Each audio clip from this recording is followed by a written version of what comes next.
I think, Mr. Chair, Huwag tinted. kang mag-think. Alin yung totoo? Hindi ko kailangan yung iniisip mo. Ang gusto kong malaman, yung katotohanan. I think you did not learn from your criminal investigation course. Ang importante, nandun ba sila? Ito na nga, mga pulis na nag-imbestiga sa insidenteng nangyari sa ikinasawi ng isang barangay captain, ininsulto ni Congressman Romeo Acop. Pero bago ang lahat, maaari kayong mag-subscribe para maging updated sa mga issue at bagong mga balita. Sermon nga ang inabot ng mga kapulisan mula kay Romeo Acop nang magkulang umano ito sa investigasyon sa nangyaring insidente na ikinasawi ng barangay captain na naganap sa probinsya ng Pampanga. Mga pulis, labis na ininsulto. Narito ang buong detalye. Okay, Mr. Chairman Acop, you are now recognized. Ang pinag-usapan lang po natin ay yung kaso po ni late Barangay Captain Mel Lumbang of Barangay Lacios, Arayat. Tama po. Meno, sino po ang investigator on case?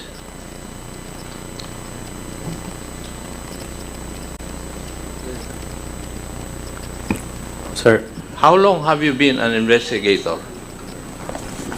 almost 2 years po. And what training in investigation did you have? Criminal investigation course po. Saan po nangyari ito? Nueva Ecija PPO po. Nueva Ecija. Okay. Saan po pinatay si former Barangay Captain Mel Lumbang? Sa loob po ng lumang barangay hall po nila sa Lacios, Arayat, Pampanga po. Sa loob ng barangay hall. Mismong sa loob ng opisina niya. Sa terrace po. Terrace. Ng barangay hall. Yes po. Yes. Ano po yung firearms na ginamit? M16 rifle po. Yes. And therefore, meron pong nahulog na mga basyo ng bala Yes, Mr. Chair. at may nakuha rin siguro na bullet heads ng M16. Tama? Fired cartridge lang po.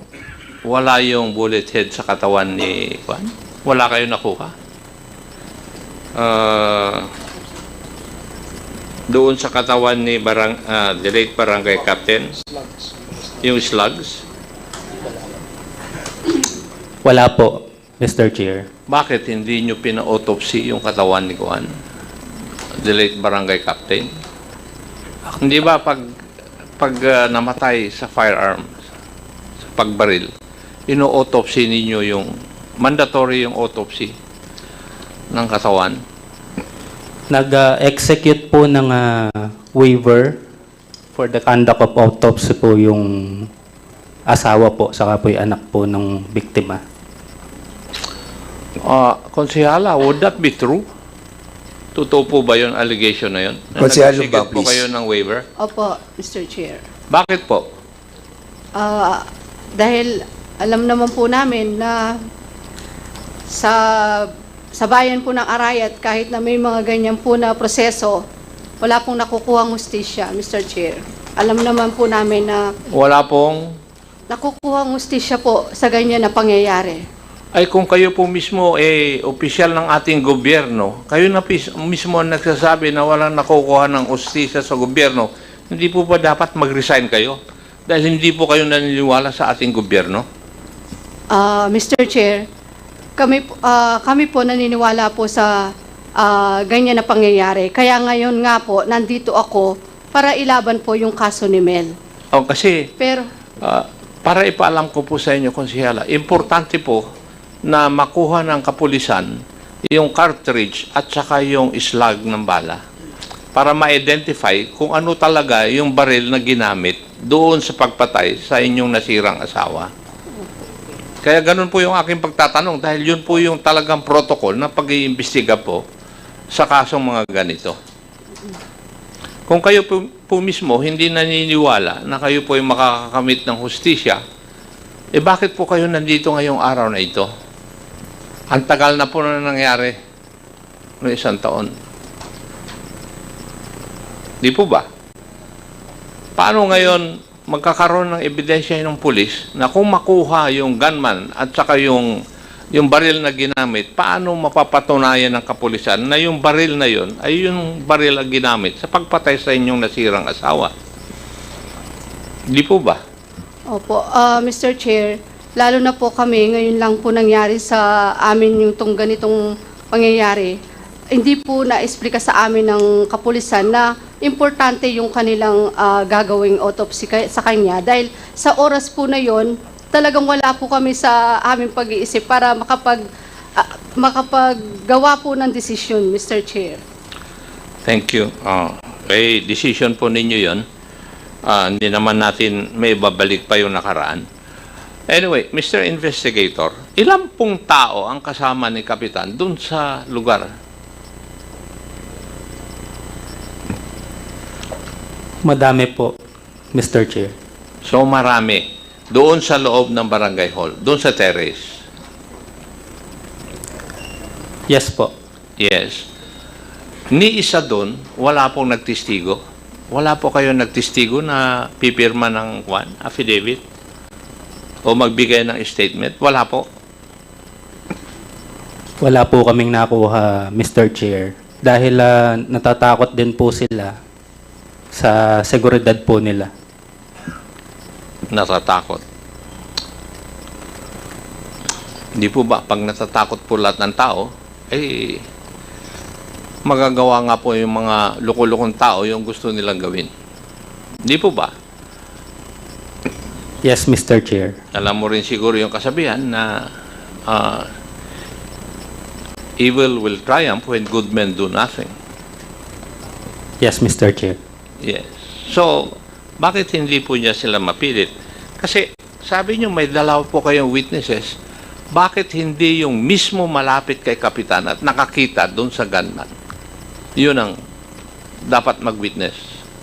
Kasi sigurado na pag magaling yung abogado nung kung sino man ang masasampahan ng kaso, baka hindi makalusot o hindi manalo doon sa kaso. Mananalo yung kalaban. Di po ba? Dahil yung witness ninyo, wala mismo doon sa lugar eh.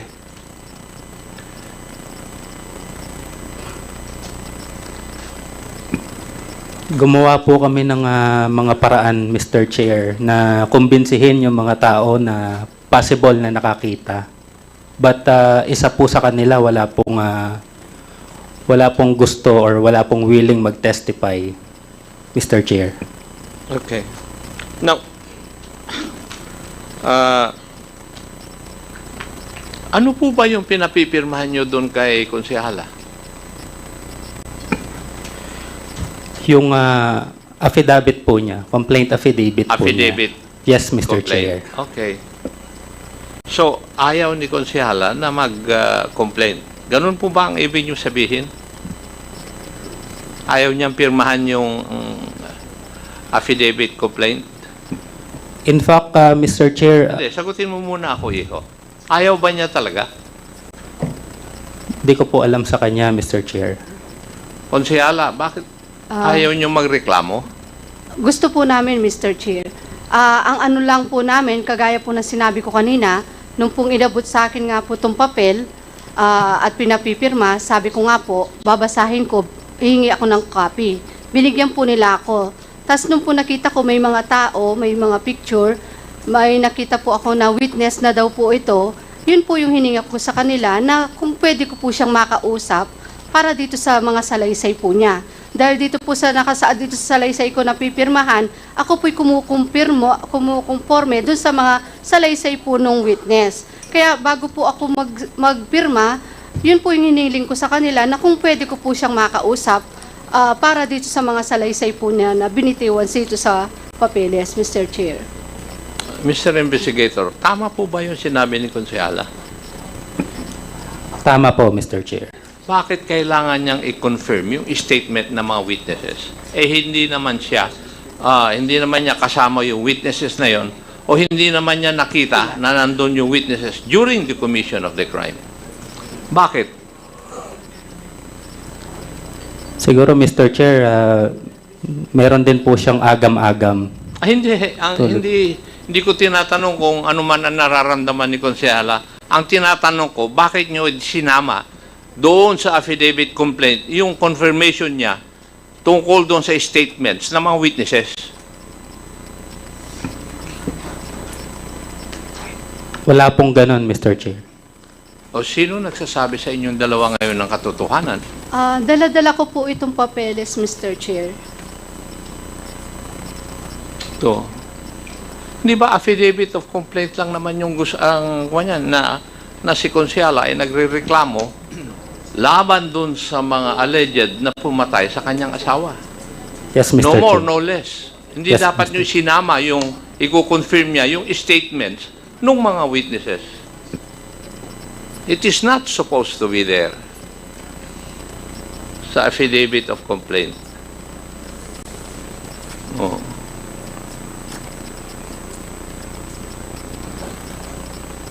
Magtuturoan na kayo ngayon.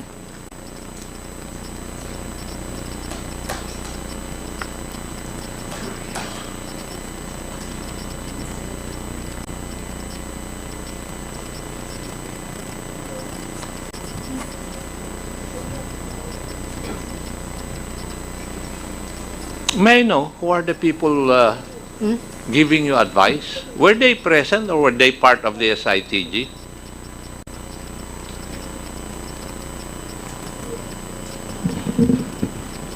Yung bang nagbibigay sa iyo ng advice, kasama mo sa SITG? Yes, Mr. Chair. Or what? As legal officer po. Bakit legal officer ang kwan? Di ba? Kung ano yung totoo, yun dapat ang sabihin mo, yung result ng iyong investigasyon. Yes, Mr. Chair. Yes, bakit nga? Hindi mo pa rin ako sinasagot. Bakit kailangan ilagay mo yon doon sa affidavit of complaint? Yun lang po, Itinuro rin ba sa'yo? No, Mr. Chair. Base lang po doon sa... Sarili mong isip yon? Yung po sa affidavit po ni Madam Che, kinakasuhan lang po niya yung... Kaya nga, yun nga dapat, di ba? yes po, Mr. Pero Chair. sinasabi niya na merong siyang tinututulan doon sa nakalagay, doon sa dokumento na ginawa po ninyo na sinasabi niyo na ikumpirma niya yung mga statements ng witnesses na available. Yung dalawang witnesses. Di ba? Yun ang sinasabi niya eh. Now, Yes, Mr. if I look at the documents, iho, at totoo yung sinasabi ni Konsehala, I might cite you in contempt for not telling the truth. Alin ba ang totoo talaga? Hindi ko pa pinakukuha yung affidavit of complaint na nasa kamay ni Konsehala na pinapipirmahan ninyo. Nakalagay lang po doon, Mr. Chair, na nakumbinsi po siya ng mga witness if ever na makaharap po niya yung witness po. Bakit kailangan nandun yung kwan? Kailangan ba yun sa isang statement na nagre-reklamo ay isang tao? Di ba? You have lawyers with you. Kailangan ba yun talaga? Sa isang affidavit of complaint? I don't think it's necessary. As a matter of fact, you can file the complaint without the concurrence of the complainant. That is why all cases are entitled People of the Philippines versus the alleged perpetrators for criminal offenses. Yes, Mr. Chair. Oh, hindi nga kailangan eh. Kaya ngayon ang sinasabi ko. Now, may I know, how did you test the credibility of the two witnesses? Tinanong ko po sila kung ano po yung relasyon nila doon sa victim Mali. and sa suspect po. Nasaan sila nung nangyari? Hindi yung relasyon ng importante. Nasaan sila nung nangyari yung krimen? Hindi ba? I think you did not learn from your criminal investigation course. Ang importante, nandun ba sila doon sa pinangyarihan ng krimen at nakita nila yung pangyayari? Yes, Mr. Chair. Tinanong ko din po yon. Nandun ba sila? Yung crime scene witness po, nandun po. Yung first witness? Yes po. Sige. Nandun siya. Based po dun sa ano po niya, sa salaysay po niya, andun daw po siya at nakita po niya yung pangyayari. Nasaan siya? Sa loob ng barangay? Sa terrace? Nakaupo po siya dun sa chapel, Mr. Chair. Katabi po kasi yung lumang barangay hall, chapel, then covered court po, kung saan po nagaganap yung liga that Yung time. basketball. Yes, Mr. Chair. Ano po yung distansya? Na-compute nyo ba yung distansya ng chapel at saka yung terrace? Approximately 6 to 7 meters, Mr. Chair. 6 to 7 meters. Now, sige. Yung isa naman na witness, ano po ang nakita niya? Yung isa pong witness, considered as corroborative, nakita po niya yung pagdaan ng getaway vehicle ng mga suspects. Then, nung pagtapat po sa kanya, nagbaba po ng bintana yung suspect, yung mismong gunman, na namukhaan po niya. Based po dun sa salaysay po niya. So, sinabi po ninyo, suspect. So, it's more than one. Yes, Mr. Chair. Okay. Yung vehicle, ano po yung vehicle? Pinag-describe nyo ba sa kanya? Base po dun sa salaysay po niya and dun sa nakuha sa CCTV, it's a black Toyota Innova. Innova. Tinted or not? I think, Mr. Chair, Huwag tinted. kang mag-think. Alin yung totoo? Hindi ko kailangan yung iniisip mo. Tinted. Ang gusto kong malaman, yung katotohanan. Tinted po, Mr. Chair. So, paano makikita yung mukha kung tinted yung vehicle nung corroborative witness mo? Nagbaba po ng bintana, Mr. Chair. Tatakas, Base po dun nagbababa sa- ng bintana. Base po dun sa salaysay po. Kaya malaman. Before the incident, Mr. Chair,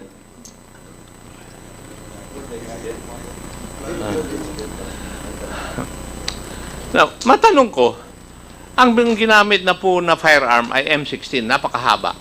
Unless folded. Di po ba? Maski folded, mahaba pa rin. yes, Mr. Chair. Folded ba o yung regular na M16?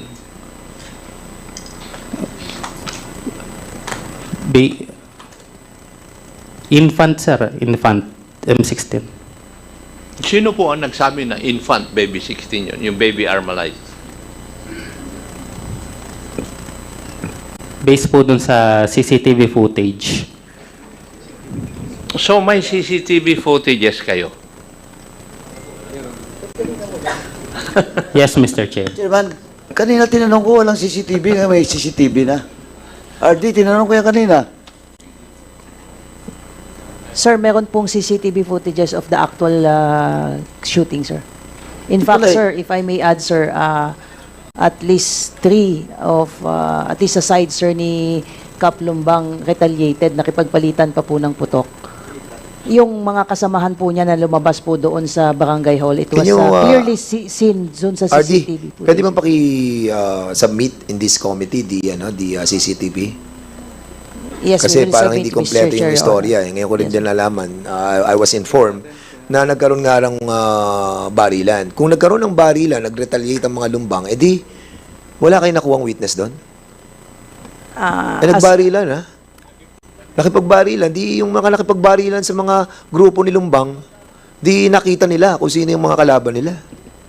As reported, sir, by the provincial director, ilang beses, sir, nilang kinonvince itong mga nakipagpalitan ng putok to give statements to establish, sir, the circumstances during and even after the shooting, sir, but all of them refused to give Okay. statements, sir. Konsyala Lumbang, is this true na sinasabi nila ni PD na yung mga nakipag-retaliate sa balikan ng putukan ay kinausap para mag-witness and they refused? Yung mga sinasabi po nilang ng putok sa kanila, si Mel po kasi kada alis po niya ng barangay, pumupunta po siya minsan sa Manila, sa ibang lugar. Pag po balik kasi, iba-iba po yung mga kasama niya. Kaya hindi ko po masabi sa kanila kung sino yung mga sinasabi po nilang ng baril nagpaputok ng baril. Tsaka sa insidente po, Mr. Chair, sa mismong outpost po ng barangay, ang kasama lang po ni Mel doon, yung isang babae na nagpanggap na nanghihingi ng tulong, at saka yung isang nasa labas na naka-tricycle, nakasama po nung babae na ano po ni Mel doon sa mesa ng outpost. Yung outpost po kasi, Mr. Chair, pagpasok mo, parang maliit na terrace. Tapos, usog ka lang po, may pinto doon. Doon po yung pinaka-opisina niya. Noong dati pang barangay hall po yon. Ngayon, dahil naging outpost po doon, yun po yung pinaka-standby po ng mga bantay bayan. Nung oras po na yun, Mr. Chair, dahil ongoing po yung basketball, yung court po kasi nandito sa paggitna po ng bisitas. Covered court, bisitas, tsaka yung outpost. Yung outpost po, dun nakaupo si Mel pagkatapos po nilang naghapunan. Nung naka-stay po sa harap po ng outpost, may pumasok po na babae na kausap po niya na nanghihingi daw po ng tulong. Yung babae po na yun, may kasama sa labas na naka-tricycle, nakaupo yung kasama po niya ng tricycle doon sa likod po ng motor. Nakaabang po doon. Yung babae pong katabi ni Mel, kausap niya, parang hindi po nakapokus yung pag-uusap nila ni Mel. Ngayon, yung pong babae na yon, parang nagsiselfone, maya-maya po, may bumaba na, sa harap po kasi ng bisitas, may pababa na daan, galing po ng highway. Doon po sa pababa na yon, doon po dumaan yung sasakyan, tas doon po pinagbabaril si Mel. Tas yung babae pong kasama ni Mel doon sa harap, sa loob, lumabas lang po siya na parang wala, na hindi man po natamaan doon sa pagbabaril kay Mel. Nakaupo lang po sila sa iisang mesa. Katabi po niyang doon sa upuan, si Mel, talagang nabaril po. Ito pong babae, wala, ni isa man pong tama o ano man po na sugat po sa kanyang katawan. So- Pagtas po ng insidente, lumabas lang po na normal po yung babae. Nakita po yan, Konsyala Sa Lumbang, sa CCTV? CCTV po. O sige, okay. Opo, So we Mr. ask Chair. the submission of all those Opo, Mr. CCTV para makita po ng mga members. Did you consider that, investigator? Yung minimension ni Konsyala Lumbang, because bago ko ibalik kay Chairman Acop, did you consider yung mga aspect nung pagkilos ng dalawang babae na nasabi niya na nandun sa CCTV? Kasi very crucial yun, ha? Yes, Mr. Chair. I-consider ninyo? Yes po. Nakilala nyo yung mga babaeng yun? Yes po. Identify nyo? Yes po. So, anong mga binanggit nila sa inyo sa investigasyon? During her interview, wala naman po siyang nabanggit sa amin about dun sa Taga ron ba sila? ibang barangay po, Mr. Chair. Nako. Okay, ibang barangay. So, anong barangay? Barangay Camba, Arayat, Pampanga. Taga-Arayat din. Yes, Mr. At yung Chair. isang kausap niya na isang babae din, taga same barangay. Same barangay po. Doon din sa ibang barangay. Yes, Mr. Chair. Sige, si ano muna, tapusin na natin si Chairman Acop. Sige, go ahead, sir. Thank you, Mr. Chair. Saan po ba ang exact place kung saan binaril si Kapitan? Sa terrace po ng barangay hall, lumang barangay hall, Mr. Chair. Tama po yung sinabi ni Konsihala na may kasama siyang babae doon? Yes, Mr. Chair. Yes. Sino pa ang mga kasama niya ron? Yung mga bantay bayan po niya, Mr. Chair. So, tama po ba yung sabi ni RD na pagkaputok kay Kapitan, nakipagpalitan ng putok po yung kwan, yung mga bantay bayan? Tama po ba yung pagkarinig ko? Mr. Yung mga bodyguard po, Mr. Chair. Nakipagputukan. Yes, Mr. Chair. Not the bantay bayan.